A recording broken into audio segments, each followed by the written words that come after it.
Better Late Than Never. Welcome. Let's go, baby. It's my favorite.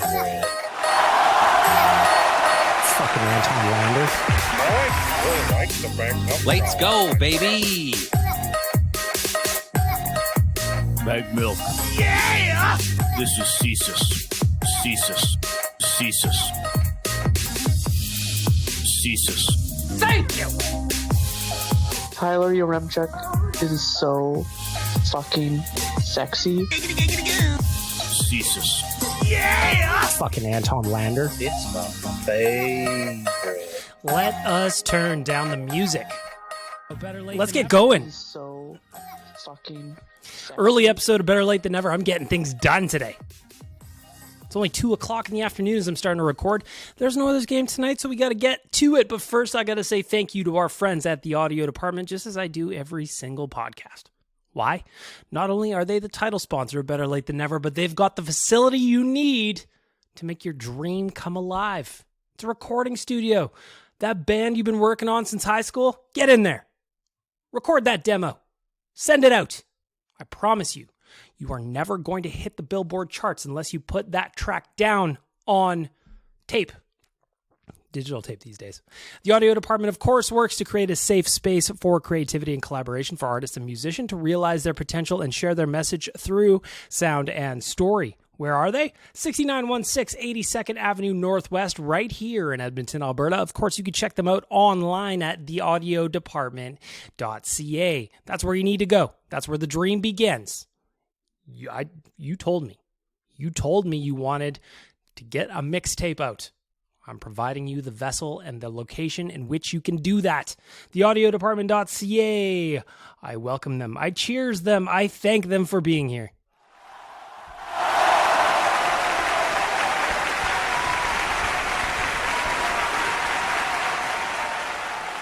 Let's go, baby. Oilers hitting the road for the first time this season. After starting off the year 3-3 at home, it was an up and down. It was an up and down road through those first 6 games. There were some highs, there were some lows, and there were some what the fuck moments in between. But you know what? The fact that they came out at 500, despite not playing all that well throughout, big chunks of those games, they got better as the time went on. But you know what? I'm taking that as a win. A lot of you are looking at a 3-3 start to the season as a loss. Not me. Not considering how sloppy the Oilers were for big chunks of that, that first little run at home. Now that they're hitting the road for the first time, however, I'm looking to see what the boys have in store for us. I'm looking to see what they have. Are they going to do a little bonding on the road? Are they going to exact some revenge tonight against St. Louis? What about tomorrow in Chicago? Are we just going to pick up Patrick Kane on the way out of Chicago tomorrow? Maybe. Probably not, but maybe. What about Calgary on Saturday? Battle of Alberta. I'll be heading down to Calgary. I've got some details on a contest that we have got going on. You're going to want to be a part of it if you live down there. Thinking about the Oilers start, though. Backing it up a little bit. Reversing, rewinding. I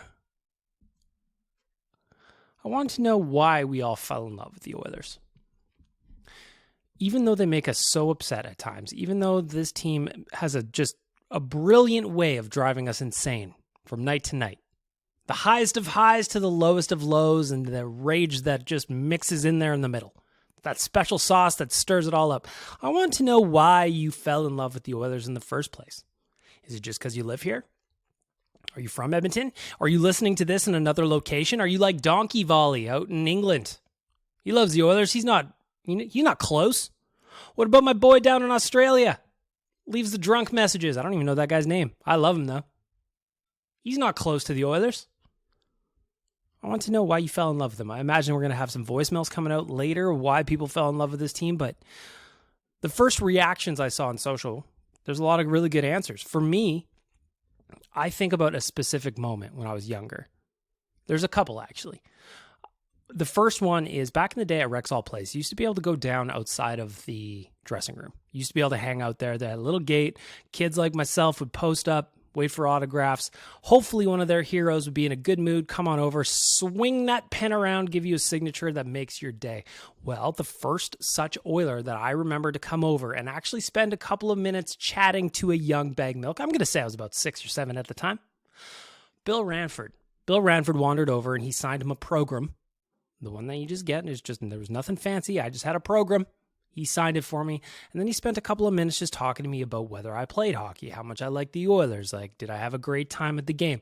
Just small details. I'm going to say in total, this interaction was about 15, 20 seconds at the absolute most. But here I am 30 years later, still remember it. I still have that signature. I still have that program. Bill Ranford, albeit unknowing to him, turned me into a lifelong Oilers fan, and ultimately it gave me a career in a way. Could you imagine if Bill Ranford didn't sign that program when I was 7 years old and I just had a bad taste in my mouth when it came to the Edmonton Oilers, and now instead of being here talking to you from the Castle Milk, I'd be doing literally anything else? Who knows where I would have ended up if it wasn't for Bill Ranford. The second moment was Ryan Smith. No particular instance, although there's a handful. I was at the game when he got his teeth knocked out of the playoffs. I was already a diehard fan by that point. The skill, the effort, the way he cared about this team and the city, that just hooked me. I looked at Ryan Smith as a younger guy and I just saw a hero. I saw a man in a cape, essentially, that he was the Edmonton Oilers. That flowing mullet was everything that we wanted from our star. And to see him cry on the way out, again, I was already a lifetime Oilers fan by that point.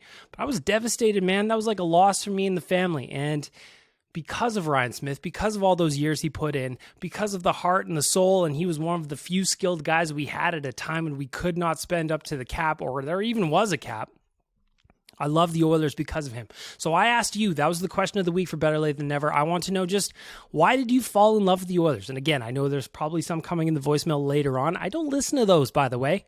The bit remains. We are on episode 53 or some shit like that now, and I still don't listen to them. But I did get some early feedback on social media. My Instagram, hi, my name is Bagmilk on Instagram. A couple of great answers in here. Kiara Lynn says, Ryan Nugent-Hopkins. I've always been an Oilers fan, but once he joined, I followed them a whole lot closer. I, too, am a big Nuge fan. Everybody knows that. I invented Keep Nuge Forever. I am with you on this one. Ryan Nugent-Hopkins, drafted in 2011, securing lifelong fans. Dylan says, my answer, Ryan Smith's grit and godlike hair, but the real answer is proximity. I respect the honesty on that, actually. It's like I was raised in Edmonton or around the city, and because of that, I love the Oilers. Not always the case. You know, there's a lot of Penguins jerseys at the game the other night. Although one dummy, aren't the Penguins, they started off really well, didn't they? And then some dummy's throwing his jersey on the ice after they get blown out 6-3. I don't get it. Anyway, that's not the point here. Brett says, I got drafted to the Oilers in NHL 2008, not understanding how drafting worked, and realized they were terrible, and then I followed them and was in too deep, and the rest is history. So in 2008, he's playing a little NHL, little vids. His be a player, I should say. I don't remember. I haven't played video games in a long, long time. Gets drafted to the Oilers. All of a sudden he becomes a fan. That's hilarious. That is a very, very modern way of fandom. Mitch says, my entire family was a fan, so I was born into it. But for me, it was seeing the love of the game from Smitty. Captain Canada. Amen. It's Tom says 1972. I don't know what that means, but just I imagine was that when the WHA team came in? I have no idea. My history is not at the front of mind. Tristan says, my dad was a fan of the Oilers and it's all I knew growing up. I couldn't tell you one specific moment that made me fall in love with the team, but instead of childhood of watching the sport, I love with my dad and cheering for his favorite team as well. There's a lot of us like that. Going back to, how did I get in the basement of Roger Rexall Place to begin with, to talk to Bill Ranford, the moment that made me an Oilers fan, is because my dad entered a raffle and he got tickets. He used to work for the city of Edmonton and he entered a raffle for staff and he won tickets. And I got to go to a game. I got to have the experience with Bill Ranford, watch the game with my dad and my brother. All of a sudden, I'm hooked for life. Press start to continue says, we moved from Prince Albert to Edmonton in 1991, and my older brother told me that we could cheer for an NHL team. Players like Bookberger, Marchand, Waite, Guerin, and Cujo just had so much character, it was impossible not to love this team. Been a diehard fan ever since. Duncan says, the kid line. Which one? Which kid line are we talking about? Depending on how old you are, what vintage you are. The kid line could mean different things to different people. I always love to hear these stories about why you got interested in the Oilers. There's just, for a team that doesn't give us a whole lot to cheer about, well, it hasn't historically, at least not for the last 20 years anyway. There are moments, absolutely there are moments, but then there's been some long droughts, as we know from the Decade of Darkness. The reason we love this team, I always find it fascinating, because there's a lot of times where they just don't give us a whole lot back. These days, here in 2022, the team's good. The team is competitive. The team has high expectations of success, but the Oilers also do things like, treat us to $35 popcorn.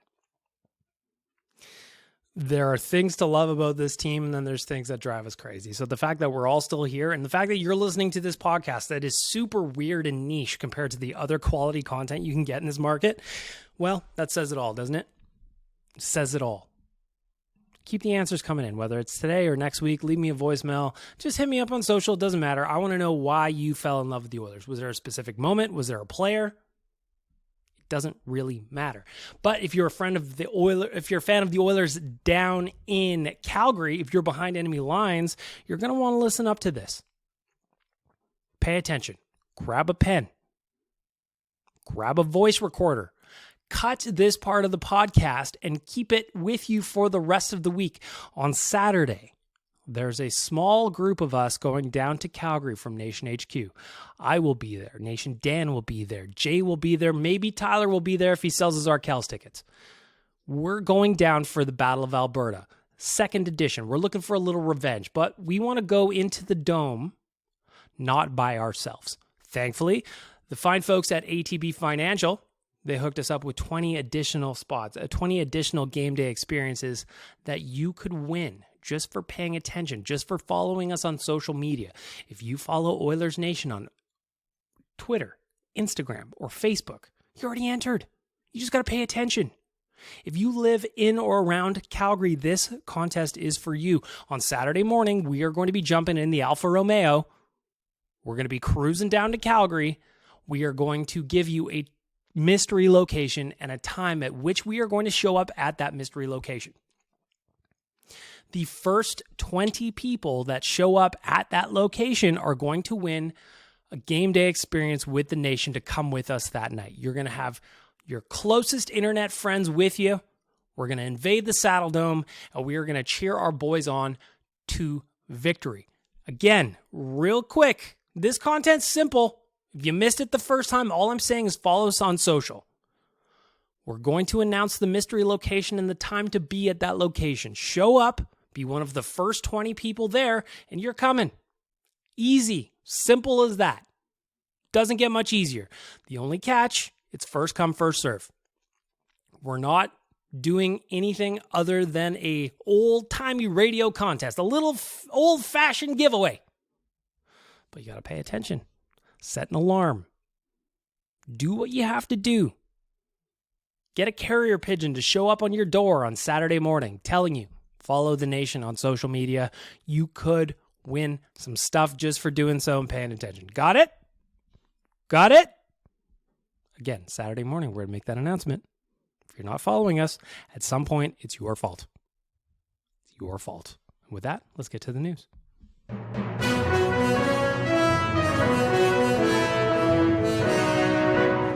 The news is brought to you by the Audio Department. TheAudioDepartment.ca. Go record your mixtape. Let your creativity out. Okay, looking at a little bit of recap first. A little bit of recap. The Oilers had a weird week since our last episode. They had some games where they played well. They had some games where they didn't play quite as well. But since we last recorded last Wednesday, after that loss to Buffalo, the Oilers beat the Carolina Hurricanes on Thursday. Great game, fun game, albeit stressful. Lost to the incredibly boring St. Louis Blues. We got a rematch season tonight. And then they beat Sidney Crosby and the Penguins on Monday in a comeback victory that was just odd and fun and cool and weird and stressful and anything in between. I mean, when you give up 3 goals in the first, however, period and change, and you're down 3-1 against the Penguins with those players and their experience, you go, well, I believe in the comeback. That's why I bet on it. More of that in the Betway segment. But the Oilers are still having a tough time getting themselves going. Zach Hyman scored first for only the second time in 6 tries. So far this season, we're still in the young season, baby. But then they gave up 3 straight, had to come roaring back with 5 straight of their own. I don't think you want to do that. Looking at tonight's matchup against St. Louis, I'm not going to talk about it too much because by the time you listen to this, the game might even be over.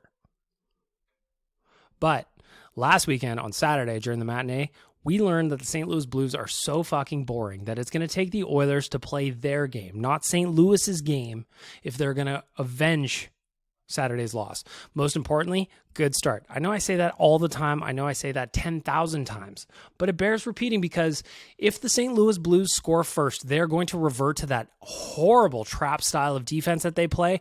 It's incredibly effective. It works for them. That's the reason they won on Saturday. The Oilers have to score first. That will push the Blues out of their comfort zone, out of their defensive posture, and it makes them open up a little bit. And that's going to play into the Oilers' hands. They need to play their own game. They cannot play St. Louis's game again, just like they did on Saturday. Otherwise, the 4-2 win I'm predicting, it's just not going to happen. It's just not going to happen. Then tomorrow, first back-to-back set of the season, the Oilers will be going to Chicago. That's a game they have to win. I don't want to look ahead at tomorrow's game, but ultimately I'm not playing, so I can look ahead if I want. Tomorrow's a game they have to win. Stuart Skinner starting today against St. Louis. Jack Ham will be back in tomorrow against Chicago. That's a night where the Oilers look at that Chicago team. They're not going to be very good. That's a team they have to beat. Again, if they pick up Patrick Kane on the way out of town, that's fine too. But most importantly is that 2 points that got to hang on the board. Saturday, Calgary rematch. Again, did you hear the thing that we're doing? It's a contest. I promise you it's as easy as pie to win. Just back up about 2 minutes. Calgary, we need to avenge the October 15th loss. 2 Saturdays prior, the Oilers did not have a good start against the Flams. Ended up trying to come back. Almost looked like they were going to make it work, but when you spot a team like that, a field goal, not a great place to be. I see 3 important games. I see 3 winnable games, but they're going to have to start today, and it's going to have to start with getting on the right foot against St. Louis. Quick start. You can't be looking for Nelly in the crowd, friends. You can't be looking for City Spud and the rest of St. Lunatics either. I know they're probably going to be there. They're probably not. But the point here is we need to get off on the right foot. Other things that happened this past week, admit it to yourself. How scared were you? Just wherever you're at. If you're in the car, if you're driving, if you're in the office, say it out loud. How scared were you, 1 to 10, when Connor McDavid went crashing into the post against Pittsburgh and did not get up immediately? I was at a 10. I was real scared. I was real upset. I was very, very hurt. No question about it. I am ready to get hurt again. Because I was at the game in Calgary when the thing happened, and I had PTSD moment rush through my entire body when he went crashing into that post. Now, he did come back. I think he missed one shift. He missed that power play shift, and then he was back. But, man, scary moment for an Oilers fan. That is not something you ever want to see, especially with a guy like that. The good news, though, is that the Oilers rallied around that moment, didn't they? Led by Leon Draisaitl, who basically just threw the team on his back and said, "No worries, Connor, I got this." The boys came to play after Connor McDavid went down. And I'm not saying that that was the catalyst that triggered their comeback, but ultimately they looked like it. If you were going to give out the TSN turning point, would Connor hitting the post not be it? That's what I saw. And what I also saw was 6 goals from 6 different players in that game. And I love seeing a little depth scoring. My boy Nuge picked up another one. He's got 3 goals, 4 assists in his last 4 games. Ryan McLeod, he picked up another beauty assisted by Derek Ryan. Leon Draisaitl, absolute masterpiece of a goal. Evander Kane, he got on the board. Tyson Barrie, he got on the board. My point here is that the Oilers got a bunch of goals from guys that were just not specifically Connor and Leon. I know Leon scored, but 5 other guys did. That's what we need. We need that kind of effort. We need that kind of production from throughout the lineup to make this roll. And that leads me to going back to Nugent Hopkins. Is he back? Because my boy looks like he's back. I'm hanging the crown on him. My king is here. Again, he's having the best start to his season that he's had in quite some time. He's on pace for like 40 goals. I know he's not going to hit that. But as far as good starts go, and a guy that needs to have one, my boy is back. Let me tell you, seeing Nuge produce not only just on the power play, but also at 5-on-5, I am a big fan. Big fan. Let's go, baby. Amen. Evander Kane and Zach Hyman, both they got going. Now they've got a couple of goals in their last 3. Those are guys that are going to chip in with a bunch of offense. I even saw there's the madness that is Oilers land in early season. I saw that Zach Kassian had changed his number to 91, and he's essentially Evander Kane. I saw that joke a couple of times on Twitter, and I was just like, what are we talking about here? Evander Kane has had so many chances to score, and they just weren't going in for him. But now I feel like the floodgates are starting to open, and those people that were comparing Cass to Kane are just going to have to, man, they're going to be eating crow on that take, because it is ice cold. That is an ice cold take. It's a hot take that went ice cold, because I'm telling you, it doesn't make any sense. It does not make any sense. So my point here, great to have some depth scoring. What about Ryan McLeod? He's already got 3 in the season, for fuck's sakes. I don't know where that guy's ceiling is. I really don't, but man, it's been fun to watch him go, hasn't it? He is developing at a rate that we hoped he would, and he's looking better and better the more at-bats he gets, and it is very, very, very exciting for me. On the other side, there's still a couple of forwards that need to get on the board with a goal. Kailer Yamamoto needs one. He's getting chances, just like Jesse Puljujärvi are getting chances. Both of those guys need to bury one. And both of those guys, I think, can honestly play better. Now, don't hit me up and say, oh, Bag Milk, you're shitting on Puljujärvi, Yamamoto again. I'm not at all. I'm not shitting on either guy. I'm just saying they need to close, because I think if they cash in a goal early, maybe within the next game or 2 or 3, they're going to start to get a little bit of confidence, and then they won't be in their own head being like, oh, when am I going to score? I don't have any goals yet on the season. Same goes with Warren Foegele.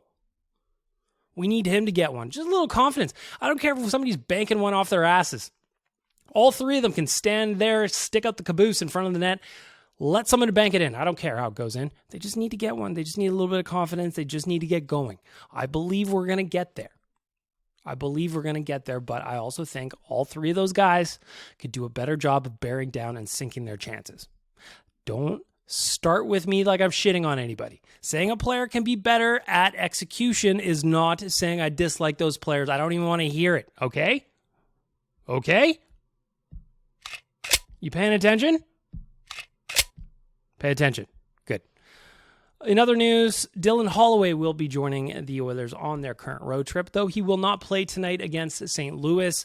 I'm interested to see what happens with Dylan Holloway as we move along here. Obviously, I think you want to get him back into some games. The hit by Lyubushkin last week was a major one. Oilers are slow playing him. Nobody said the C word, but it is obvious that they're slow playing him. I don't mind it at all.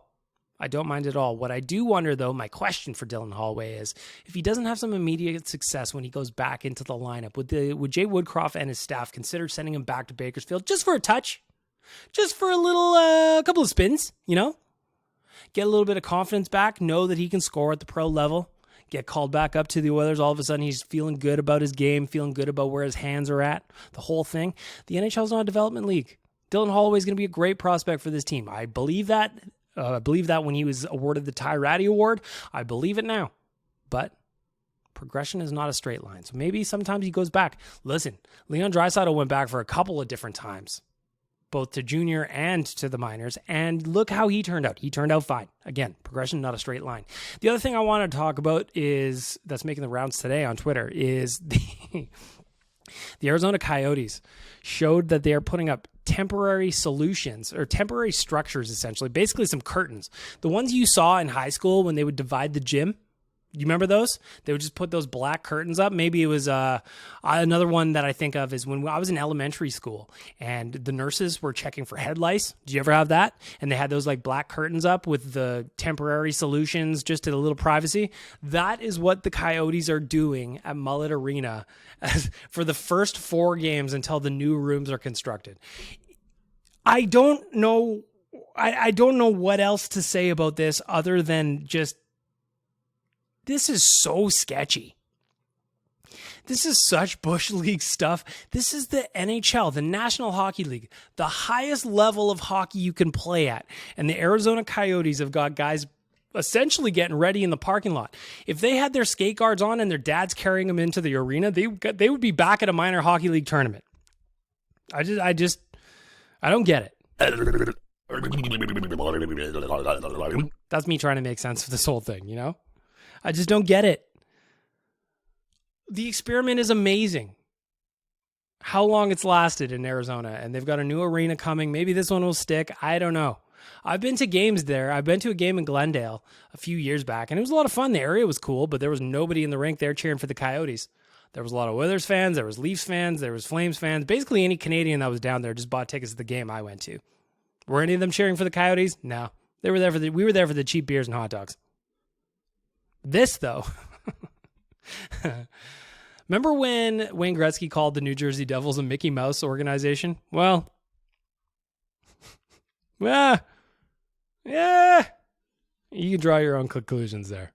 All I know is I want to get down there. I would love to go watch the Oilers play in that arena, because when are you ever going to see an NHL team play an arena built for a college team? It doesn't happen yet. For the next handful of years, that is what's going on with the Coyotes, and that is how we end the news.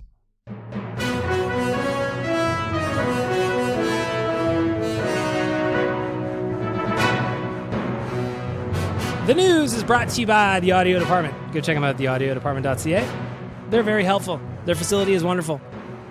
Everything you need to get yourself started is available at the Audio Department. Oh boy, you're listening to Better Late Than Never. Sometimes I forget what's on my button bar. I'm planning to do the clean out the button bar episode.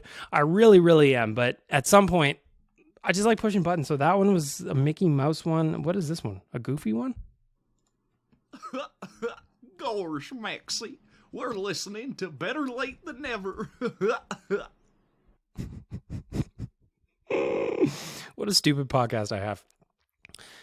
Well, no righteous sack beating coming today, because I've got a different thing planned for today for my friends at Trilogy Oilfield Rentals. It is time for podcast confessions.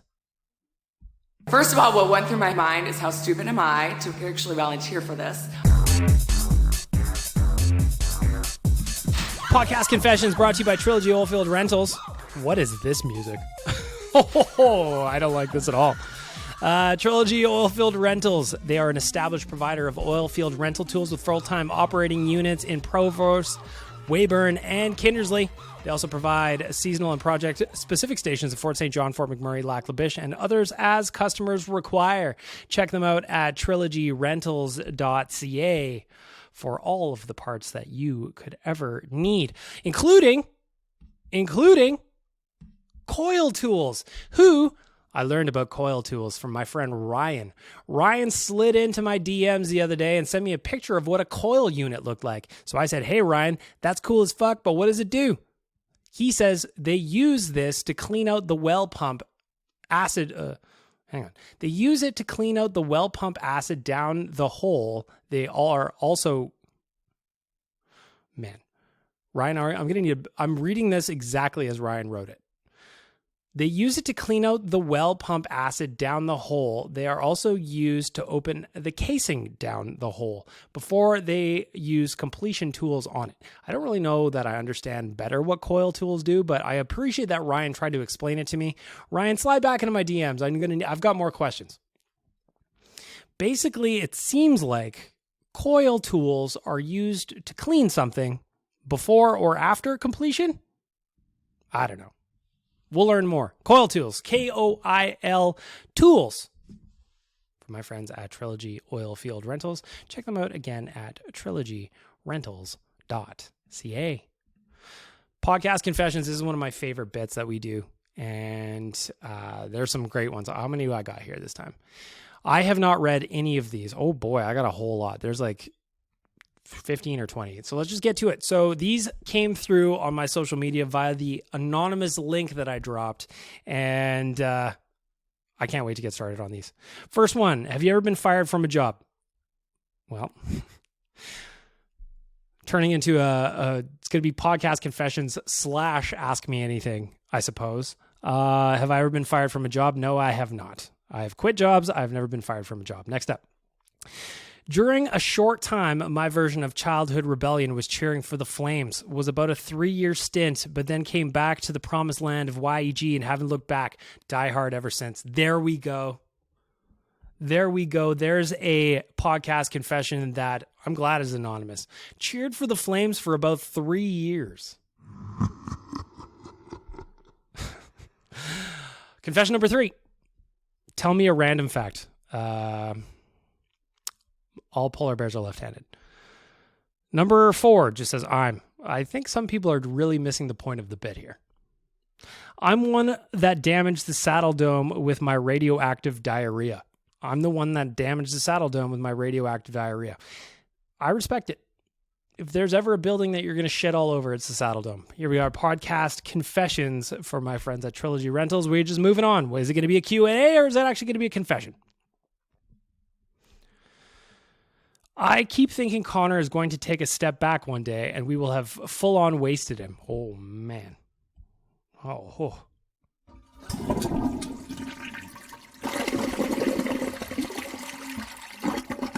That's what I take of that confession. Connor will not take a step back one day. The Oilers are going to win a Stanley Cup with him. I promise. Don't quote me on that.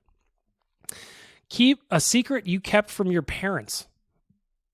People are asking me for my podcast confessions. What's a secret I kept from my parents?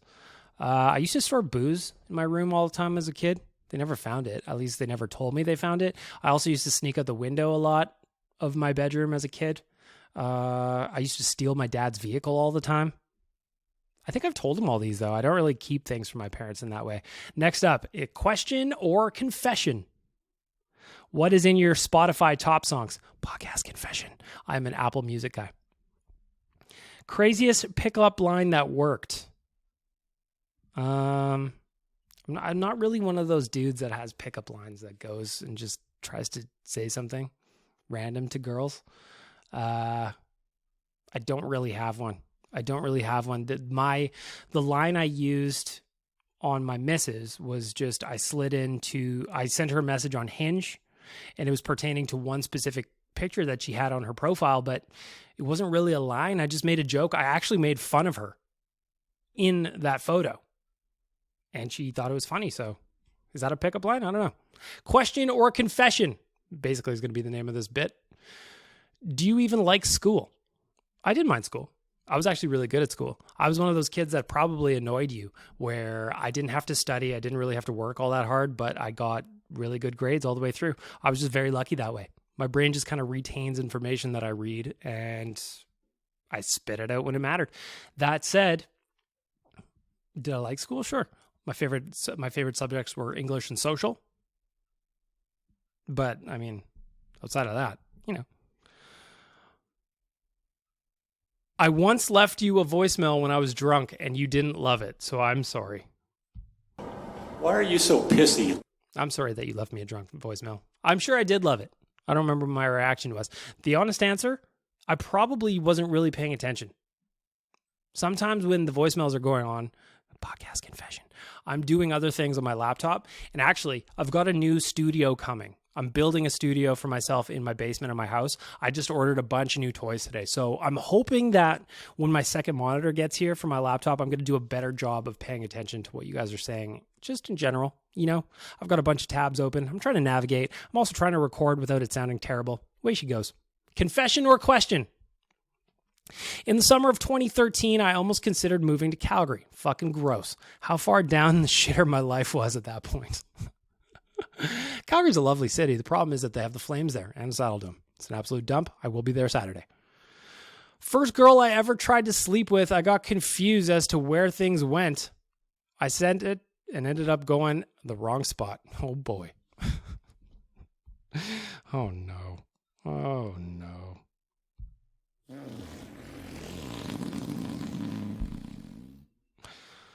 Question or confession? Rolling on here for our friends at Trilogy Oilfield Rentals. I once hooked up with my cousin's friend at Beercade on White Ave, and neither of us ever told her. Those are the ones you keep together, right? You keep that in your pocket. I once hooked up with my cousin's friend at Beercade on White Ave, and neither of us ever told her. Sometimes you just got to lock those secrets down. Sometimes you do. What color is my room? Question or confession. My room is like a pale blue, I guess. I don't know what the actual color is, but I'm going to go with a pale blue. Would you ever be FWB? What does FWB mean? I don't even know what FWB meaning. Friends with benefits. Would I ever be in a friends with benefits situation? I have been. I was much younger. I'm in my late 30s now. I've mentioned that a couple of times. I'm 37. This was probably when I was like 21-ish, roughly there. Didn't work. It went just as poorly as you think. Eventually, somebody is going to catch feelings, and eventually there is going to be a part of one of you that wants more. The other may not. And it just doesn't work out. At least that was my experience anyway. Question or confession? That is the new name of the bit on the fly here. I regret choosing to cheer for the Denver Broncos, but too late to switch now. I always respect that. People just, you pick a team and you ride or die. It kind of goes to the question of the week with the Oilers, why you fell in love with them. Again, this team has not given us a whole lot to cheer for over the years, so sometimes you just got to ride with it. Sometimes you just got to ride. Denver Broncos fan, regrets it. Question or confession, next up for our friends at Trilogy Oilfield Rentals. How tall am I? I am 6 feet tall. You know that picture of Tyler Yaremchuk going around the internet? You've seen it. I'm very conflicted because Tyler is a very cute girl, and it's making me feel things. Sincerely, conflicted Better Late Than Never fan. You know what? Spiced Oil, I believe, is the one that made those pictures, or maybe it was Surveyor Brett, or maybe both, of Lady Tyler. And he looks beautiful. That hair, that long flowing hair on Tyler, real good look. Question or confession? What's next? I got 6 more. Who was your first kiss? Her name was Nicole. I was in grade 6, I think. Grade 6, I believe, but her name was Nicole. How tall am I? 6 feet again. I'm a big Justin Bieber fan, and I'm jealous of your life-size cardboard cutout. Yeah, if you don't know what that thing is, I'm also a Justin Bieber fan. Maddie, our marketing manager at Nation HQ, she just says, hey, I got a Justin Bieber cutout. It's life-size. Do you want me to bring it into the office? And my first thought was, of course I want it in the office. Why wouldn't I want that in the office? We changed Biebs' clothes. He's wearing the answer belt. Very handsome. We're talking about young Bieber, too. No tattoos on this Bieber. No. Just purple shoes and a nice sweep. You know the era. 3 more questions or confessions for our podcast confessions brought to you by Trilogy Rentals. What do we got? Do you have trust issues? Sometimes, sure. I mean, I imagine a lot of us do. I got cheated on probably when I was, again, early 20s. That's probably had an effect on me at some point. But from there, I was in a long relationship that didn't end up working out the way we both thought it was. In a new relationship now that's going well. Do I have trust issues? Probably at some level, but I also think we all do. 2 questions or confessions left. Do you love your life? I do. I feel very fortunate to have the life that I do. I love my job. I love that what I'm doing right now, answering these questions or reading confessions, is part of my job. It's part of my gig. And I get to do this from my house, and I get to leave here in an Alfa Romeo. And yeah, the long and short of it is there's a lot to like. There are things that are annoying, just like with any job or any life for that matter. But do I love my life? I really do. Last question or confession for my friends at Trilogy Oilfield Rentals. What do we got? Everything okay? Yep. That is a very anticlimactic end to questions or confessions, but away she goes. Am I okay? The answer is yes. Back to the terrible music for this segment because I got to find something better. First of all, what went through my mind is how stupid am I to actually volunteer for this? Questions or confessions brought to you by Trilogy Oilfield Rentals. No right to sack beating this week because I'm just not upset. Not a whole not a whole lot going on in my life that's upsetting. I've got Halloween candy. I've got pumpkins to carve. What's not to like? 2 Oilers games that start before 8:30 p.m.? Come on. I love that. Love that. So keep the confessions coming. I will send that link out. But I promise, maybe I should just call it questions or confessions. Because it seems like a lot of people don't get the bit. Or they just don't listen to the podcast. And that's fine too. But if you are somebody that actually submitted a confession, I just want to say thank you. You understood the assignment. And ultimately, I appreciate that. I appreciate all of you. Actually, I appreciate all of you that took the time just to join in on the action anyway. Before we get to the voicemail to wrap up the episode of Better Late Than Never, just got to do a couple of run-throughs of my Betway bets of the week. Where's my ka-ching? Here it goes. Where is it? Where is it? Where is it? Where is it? Right here. There we go. Took me a while to find the button, but I got there. Again, I need to reorganize this entire soundboard because nothing is working or nothing is going where it's supposed to. For Betway, I just want to talk about a couple of the bets that I put on this week, as well as some of the ones that I put on for tonight. You can tell me tomorrow or later on in the week, whenever you get to listening to it, how I did. I'm just going to confess. This is what I've done. This is what I'm looking at. All right, so tonight against the St. Louis Blues. On Saturday, I got a little heavy-handed. So this time around, I'm going to go with a little bit more of a conservative approach, if you want to call it that. So what I've got tonight, Tyson Barrie, this was just my straight-up player prop from Betway. Tyson Barrie to register a point at plus 110, $5 going to return $10.50. I feel good about Tyson Barrie's game right now. I like his spot on the power play. That's going to give him a chance at points. I like the way he's playing right now in general. Is there stuff to tighten up in his own end? Of course. But Tyson Barrie to score a point, plus 110. Easy money. Right now, this is working for me because it's a total between both teams. Over 1.5 power play goals at plus 110. The Oilers have given up a power play goal in all 6 of their games, and chances are they're going to score one of their own. I like this bet. It's been hitting for me every night outside of the shutout loss to St. Louis. Risky business. This is just where I'm chasing the juice a little bit. Edmonton Oilers to win and Leon Draisaitl to score 2+ points at plus 200. $5 is going to turn into 15 if I hit those. There you go. My Betway bets of the day.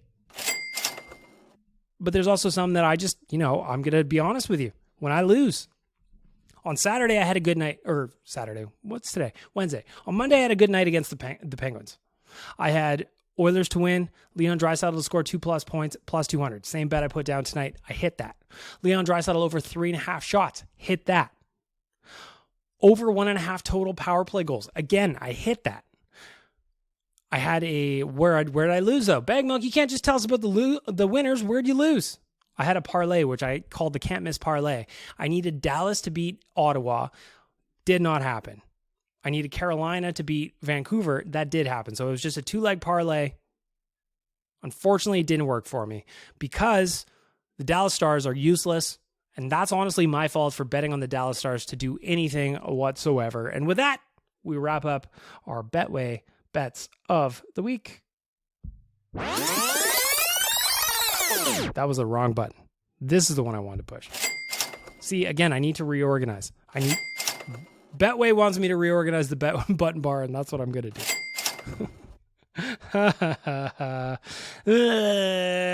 Oh well, we're almost done. Time for the voicemail.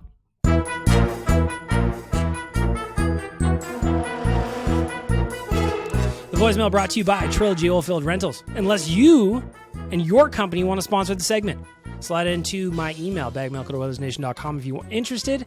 In the meantime, though, I will tell you about my friends at Trilogy once again. I learned about fishing tools. That means something went wrong. I learned kinda about coil tools. It's closer to the end of the process is what I've learned. Is that actually accurate? I don't know. Time for the voicemail. Adam, you're up first. Hey, Bag Milk. So let me tell you, I'm about to rant a little bit here. Ooh, I like this. It's about the start times for the Oilers games, which I know you guys can relate to. So I recently moved from Edmonton to New Brunswick. And I already know where this is going. Like, I was complaining about 8:30 starts like 5 minutes ago on this podcast. I cannot even imagine what it looks like for a late start when you're out east. And, you know, we have a lot of Oilers fans in the Eastern time zone, even further than that if you're in New Brunswick. We've got some over in Europe. I don't know how you guys do it. Your passion for the Oilers, your love for this team is amazing. And quite frankly, the franchise should be sending you a gift, in my opinion. Let me tell you, man. Like a 8 p.m. start in Edmonton. Out here, 10, 11 o'clock. I'm trying to squeeze in like a little power nap in between, like supper in the game. But it's a little brutal. But don't get me wrong. You better believe, and I mean believe, I'm going to be watching every single game, rooting for our boys because they deserve it. Maybe not as much right now. What am I saying? Nah, they freaking deserve it, man. Let's go Oilers. Come on. We're going to win tonight versus Carolina. Let's go, boys. Woo! I love the passion there. There's a whole lot to like there about Adam's message, and I'm going to give you a round of applause for that.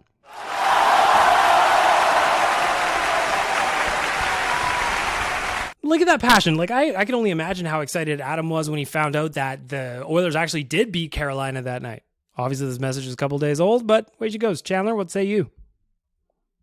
All right, Bag Milk. So I was thinking, which I know is a bit of a dangerous game for me, but all jokes aside, I was thinking, okay, first off, I think it's fair to say that pretty much everyone hates the shootout and loser point.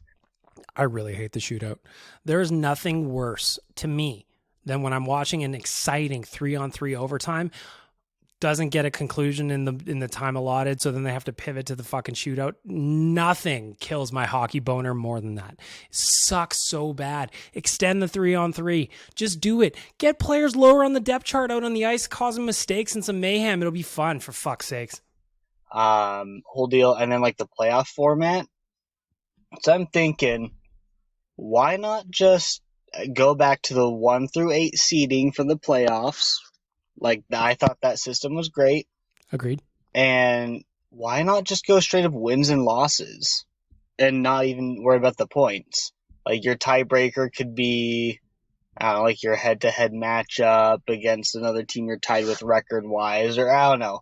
They could figure that out, but to me, that just makes so much more sense to do it that way. Or am I way out in left field on this? I don't know. Just some thoughts. The problem is, I think they stick with the points, but the problem is the point distribution. You can't have 3-point games and expect everything to be all rosy unless you are going to give teams 3 points for a regulation win. That's the only way the current system is going to work. You either change it, 3 points for a regulation win, or here's the thought, bring back fucking ties. Or just play 3-on-3 OT until it's done. There's no way it's going to go that long. Not at 3-on-3, not if more guys have to get on the ice, not if more players have to get mixed in. Mistakes are going to happen. Those are the options. As far as I see it, at least. Next up, Kangaroo Farmer. What say you? So, before I start this righteous sack beating, I just want to issue a warning to everyone that if you beat... Hang on. Righteous sack beating. I got to give you the music. If you're going to do a righteous sack beating, I'm going to give you the music. You want to see a man, boy? I'll show you a man. Kick me in the jimmy. All right, now proceed. Beat your sack or the sack of someone else too vigorously, you will end up with a ruptured testicle. Nobody needs that. And while I am curious, and I am here for the ruptured testicle discourse of last episode, I don't want that to appear in my search history on Google. Yeah, if you're gonna be Googling creepy shit, do it on a different computer. That's just my advice. Allegedly, in my opinion, of course. As you were, sir. If anyone ever has ruptured their testicle and has a photo of it, can you please email it to me at tyler@oilersnation.com? Yep. tyler@oilersnation.com. That is the correct email for my Australian friend here. Anyway, my righteous sack beating is the sportsbooks fucking in Australia. They're rooted, mate. They're absolutely rooted.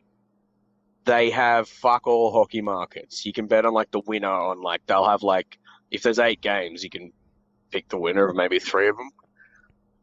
Man, I end up watching hockey because I love the sport, not for the love of the game, and that's just not cricket, you know? Like, that's fucking not on.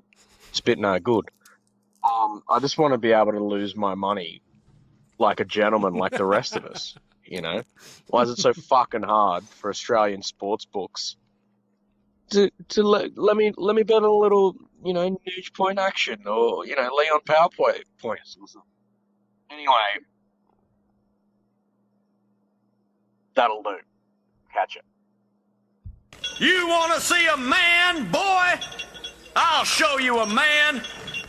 Kick me in the jimmy. If you want to do a righteous act beating, always hit me up with that. I will absolutely give you the intro. My recommendation, though, I did not know that Australian sportsbooks were so bad. Check out Betway. Are you allowed to play with Betway? I bet you are. Check them out.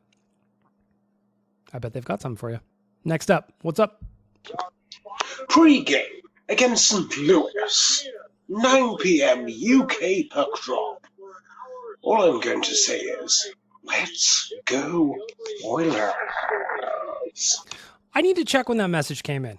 So that was from the 22nd. That was last weekend. So a 2 p.m. start in Edmonton was 9 p.m. in England. I did a little math there. That is 7 hours. Check my math on that. I'm pretty sure I'm right. So, ladies and gentlemen, we're looking for one-word answers for the Oilers this season so far. All I can offer is...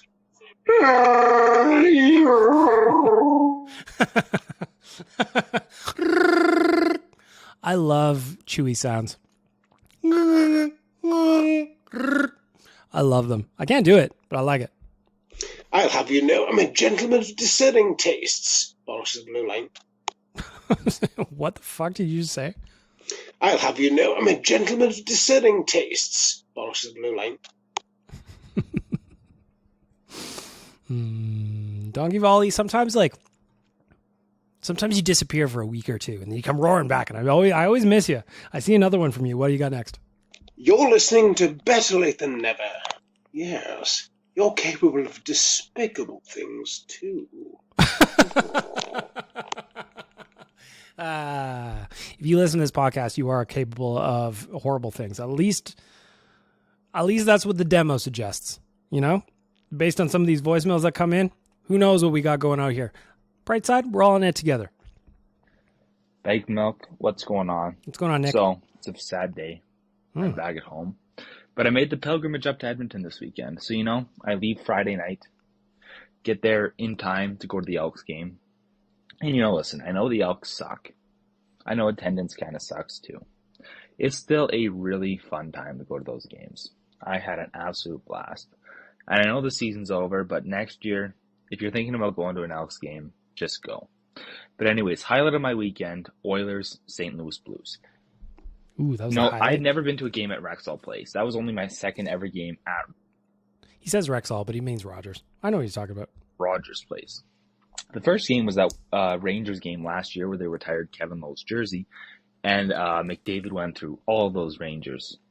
And these two games couldn't have been more different. St. Louis is a really good hockey team, man. They are. You know, I was sitting there with my dad at the second intermission. So is New York, though.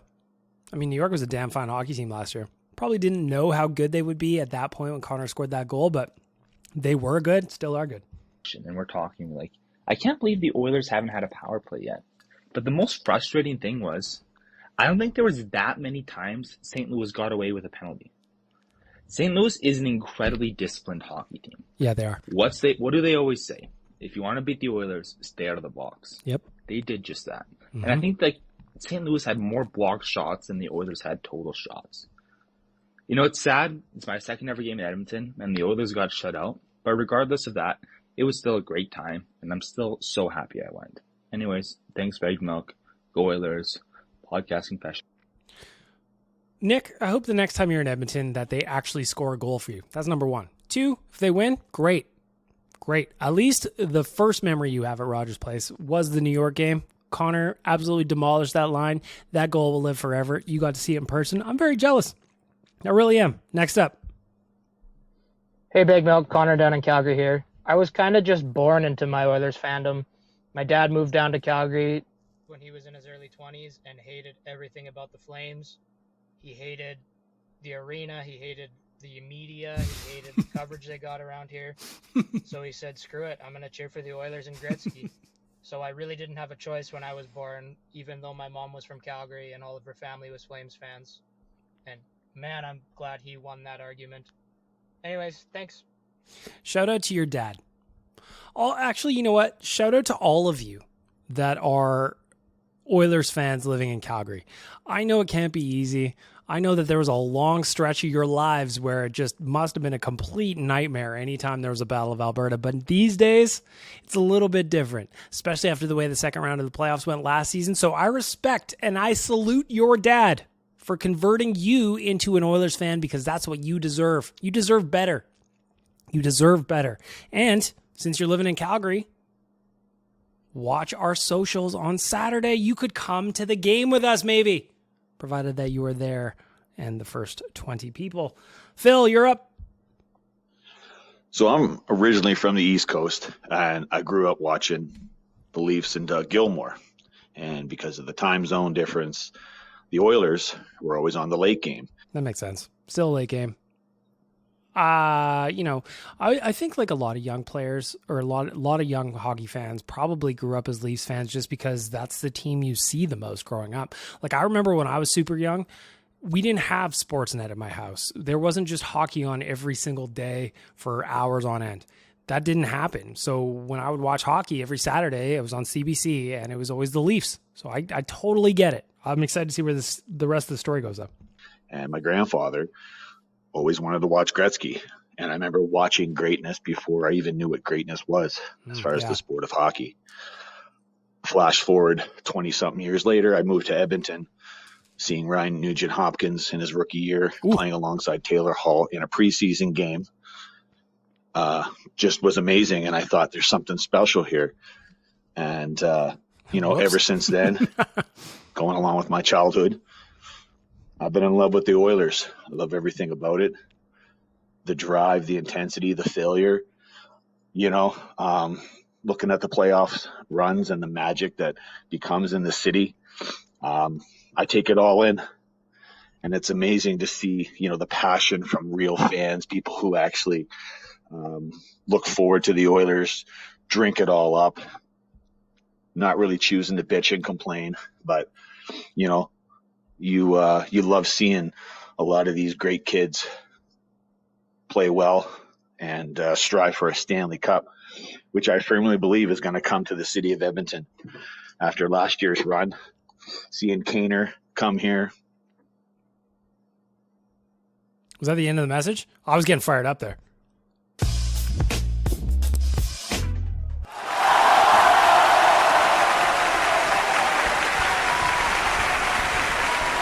I wish my voicemail didn't have a 90-second time max, because you were really on a roll there and I was getting fired up. I could feel my blood pumping just as you were talking. The city is passionate. The fans know what they're talking about. When the Oilers go to the playoffs, this entire place goes bananas. And quite frankly, this franchise is incredibly lucky to have the people cheering for them that they do, because Oilers fans are the best on earth. And I don't care how biased that sounds. I've been to other barns. I've been to other cities, and it is not the same as here.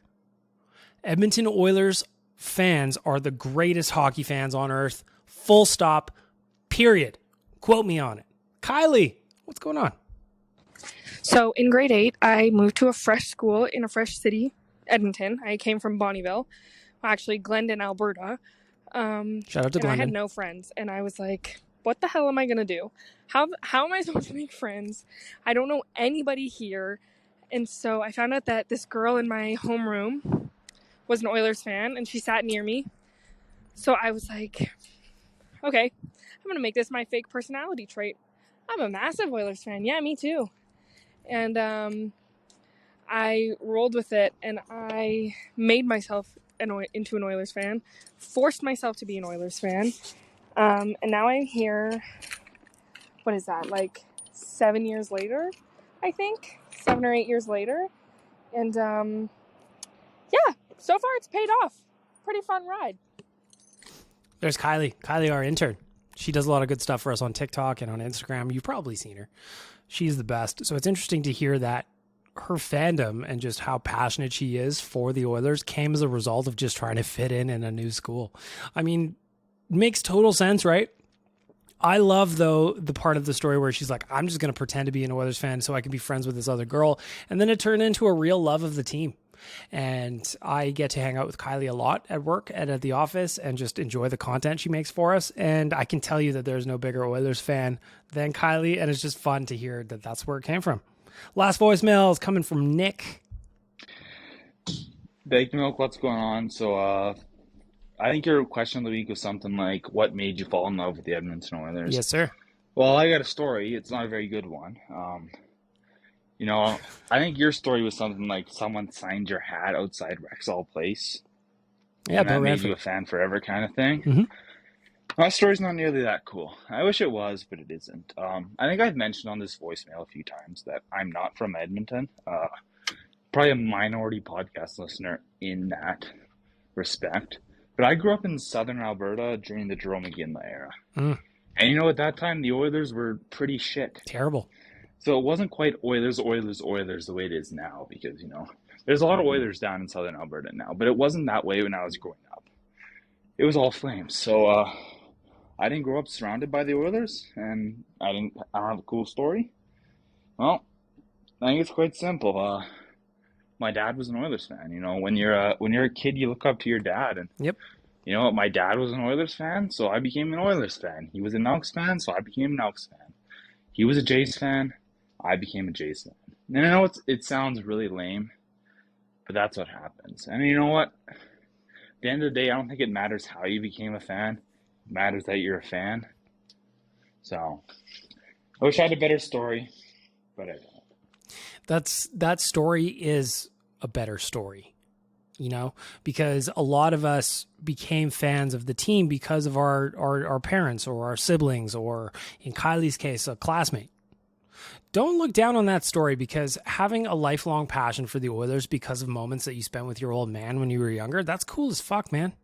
That is amazing. So yeah, you are right. Bill Ranford signed my program outside of the Oilers dressing room once upon a time, but it was my dad that brought me there.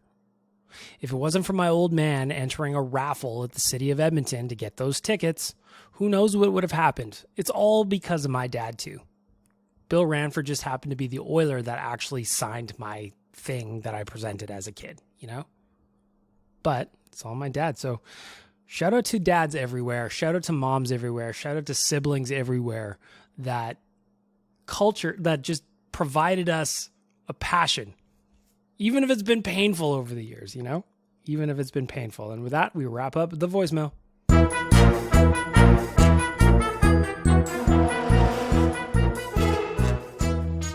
Voicemail brought to you by Trilogy Oilfield Rentals. Check them out at trilogyrentals.ca.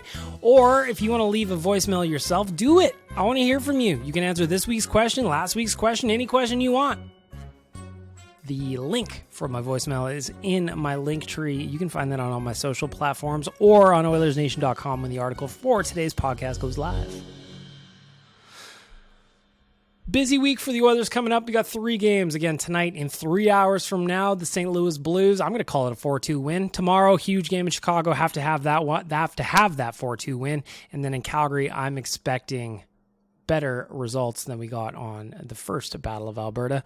Again, this is your reminder. Watch us on socials on Saturday. You could come with us to the Terrible Dome.